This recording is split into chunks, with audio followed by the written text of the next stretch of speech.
ഇബ്രായ ഭാഷയിൽ ഓഫാറേത്ത് എന്നാണ് ഈയത്തിന് പറയുന്നത്. കാര്യത്തെ കുറിക്കുന്ന പദമാണ് ലെഡ്. ഭാരമുള്ള ലോഹമാണ് ഈയം. പുറപ്പാട് പുസ്തകം 15-ാം അധ്യായം 10-ാം വാക്യം. വർദ്ധിച്ച താപത്തിൽ ഈയം ഊതിക്കഴിച്ചെടുക്കും. യെരമ്യാ പ്രവചനം 6-ാം അധ്യായം 29-ാം വാക്യം. ഈയത്തിൻ്റെ പ്രധാന അയിര് ഗലീനിയാണ്. വളരെ കാലം മുമ്പ് തന്നെ ഈയം ഉപയോഗിച്ചു വന്നു. പൊന്ന്, വെള്ളി, ചെമ്പ് മുതലായ ലോഹങ്ങളോടൊപ്പം കാരീയവും പറഞ്ഞിട്ടുണ്ട്. സംഖ്യാപുസ്തകം 31-ാം അധ്യായം 22-ാം വാക്യവും എസെക്കിയേൽ പ്രവചനം 22-ാം അധ്യായം 18-20 വാക്യങ്ങളും ശ്രദ്ധിക്കുക. അവിടെ കറുത്തീയം എന്നും ഉപയോഗിച്ചിട്ടുണ്ട്. പാറയിൽ എഴുതുന്നതിന് ഈയം ഉപയോഗിച്ചിരുന്നു.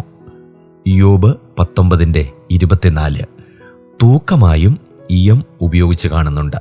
സഖറിയ പ്രവചനം 5-ാം അധ്യായം 7-ാം വാക്യം.